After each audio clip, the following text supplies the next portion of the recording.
courage, honor, sacrifice. For more than 16 years, Helmets to Hardhats has helped veterans transition from military to civilian life with careers in the building trades. Veterans from all branches of the military have used the skills learned while serving our country to build our country once back home.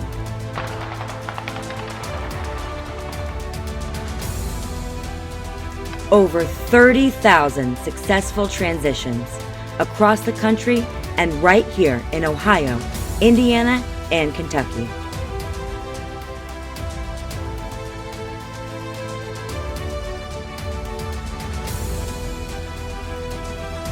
Our veterans have the skills, and we have the careers waiting for them. The class of veterans that are gravitating towards us through the Helmets to Hardhats program, we can't get enough of them. And the contractors actually call when they have a need for manpower. They're actually calling saying, if you have any vets, we'll take them, because they know what they're getting and they see the benefit to hiring someone that's served. The IKORCC is proud to have a growing number of veterans joining our ranks. Across the state, we have about 10% of our total enrollment of a little over 2,500 apprentices in the state. Little over 10% of our apprentice enrollment are veterans, and they're some of the best people we could ask for. Vets like tonight's graduate speaker, David Sharon, who struggled to find purpose after leaving the military. I tell everyone I felt like I still wasn't sure what to do with my life now that phase was over. And I ended up at a dead-end factory job, and I was just bored with life. I had a friend that was in the union for 7 years at that point. He introduced me to it, and lately I just feel like this is the closest thing to like that type of brotherhood and that type of atmosphere since I've been out. Having instructors who are also veterans is a big help. Corey Hudson. Tell us about Corey. He's a great guy because I feel like, as well as Dan Sustin, I feel like talking to them that they understand me.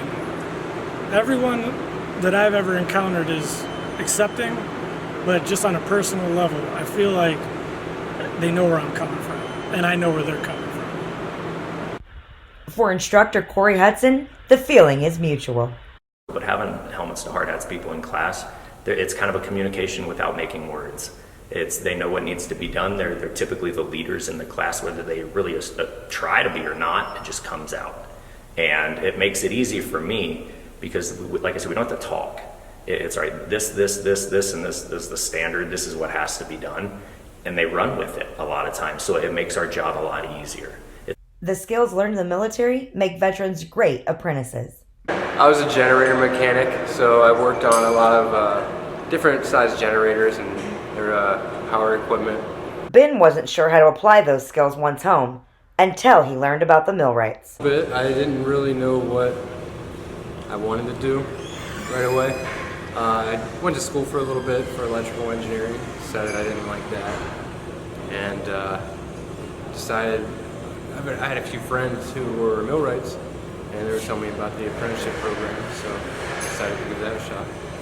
It was the excitement of building something with their own hands that brought Brooke Ann to the Carpenters.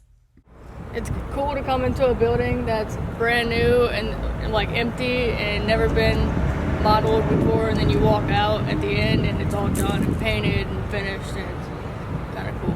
Perseverance and the brotherhood helped another of tonight's graduates through his apprenticeship after he was seriously injured in a car accident.